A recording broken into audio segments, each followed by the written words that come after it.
Hello friends, आप सभी का स्वागत है आपके अपने YouTube channel JMS competitive classes में। आज की क्लास में हम लोग बात करने वाले हैं जीएस से रिलेटेड क्वेश्चन की। तो आइए आज के क्वेश्चन को हम लोग स्टार्ट करते हैं। तो देखिए, आपको प्रथम प्रश्न कर रहा है चिमटा किस प्रकार के उत्तोलक का उदाहरण है।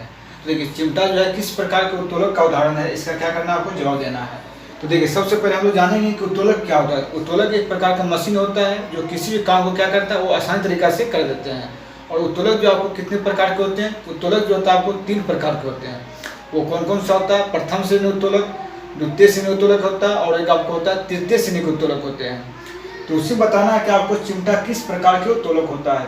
तो चिमटा जो है आपको किस प्रकार के उत्तोलक का उदाहरण है? चिमटा जो आपका तृतीय श्रेणी के उत्तोलक का उदाहरण है। इस प्रश्न का सही आंसर क्या होगा? आपको तृतीय श्रेणी। चिमटा जो होते हैं आपको वो तृतीय श्रेणी के उत्तोलक होते हैं। इस प्रश्न को आप लोग आज देखिएगा।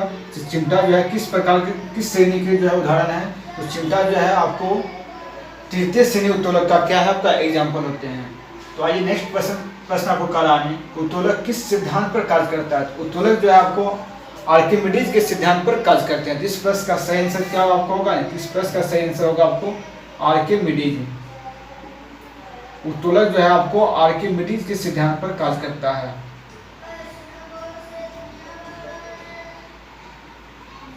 इस प्रश्न का आंसर क्या हो गया? आपको आर्किमिडीज। उत्तोलक जो है आपको आर्किमिडीज के सिद्धांत पर कार्य करती है। और नेक्स्ट प्रश्न आपको कह रहा है कि द्रव्यमान और त्वरण के गुणनफल को क्या कहा जाता है। तो द्रव्यमान और त्वरण गुणनफल को जो है आपको बल कहा जाता है, क्योंकि आप लोग जानते होंगे सूत्र होता है आपको F बराबर ma।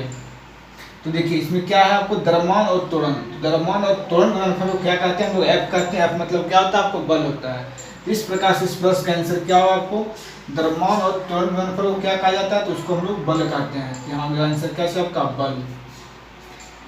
नेक्स्ट प्रश्न आपको कह रहा है कि न्यूटन की गति के नियमों का प्रकाशन कब हुआ था। तो न्यूटन ने जो है गति के जो है 3 नियम दिए थे। न्यूटन नामक वैज्ञानिक ने जो है आपको गति के कितने नियम दिए थे? 3 नियम दिए थे। कौन कौन सा? आपको प्रथम नियम दिए थे, द्वितीय नियम और तृतीय नियम दिए थे। पुस्तक जो है न्यूटन ने गति के जो है 3 नियमों का प्रकाशन किए थे, वो किस ईस्वी में किए थे? इस प्रश्न का जो आंसर होगा, आपको न्यूटन ने गति के नियमों का जो प्रकाशन जो किए थे वो किए थे 1687 ईस्वी में। कब किए थे? 1687 ईस्वी में। इस प्रश्न का आंसर क्या होगा? आपको 1687 ईस्वी। आइए नेक्स्ट प्रश्न आपका 5 नंबर प्रश्न कर रहा है, मेज पर रखी गई पुस्तकों का ढेर डैश के कारण नहीं हटता है। देखिए, मेज पर जो रखी गई पुस्तक जो होते हैं वो आपको क्या होते हैं? विरामावस्था में होते हैं। कोई भी वस्तु जब विराम की अवस्था में रहती है तो विरामावस्था में रहना चाहती है, या कोई वस्तु गतिशील की अवस्था में जब रहती है तो गति की अवस्था में रहना चाहती है। इस गुण को हम लोग क्या बोलते हैं? इस गुण को हम लोग बोलते हैं जड़त्व बोलते हैं। तो उसी जड़त्व के कारण जो है मेज पर रखी हुई पुस्तक जो है वो नहीं हटना चाहती है। इस प्रश्न का सही जवाब क्या होगा? आपको जड़त्व। इस प्रश्न का सही आंसर क्या होगा? आपको जड़त्व। इसका आंसर हो गया आपका जड़त्व के कारण जो है वो नहीं हटती है। आइए प्रश्न संख्या 6 में कह रहा है कि जड़त्व का नियम किसके द्वारा प्रतिपादित किया गया था। तो जड़त्व का जो नियम जो है वो न्यूटन के द्वारा प्रतिपादित किया गया था। इस प्रश्न का आंसर क्या होगा? आपको न्यूटन। जड़त्व का नियम किसके द्वारा प्रतिपादित किया गया था? आपको न्यूटन के द्वारा प्रतिपादित किया गया था। आइए 7 में कह रहा है आपको जीवों के वर्गीकरण से संबंधित जीव विज्ञान की शाखा को क्या कहते हैं। जीवों की जो वर्गीकरण से संबंधित जीव विज्ञान की शाखा को हम लोग क्या बोलते हैं? वर्गीकरण विज्ञान कहते हैं। उसको क्या कहते हैं?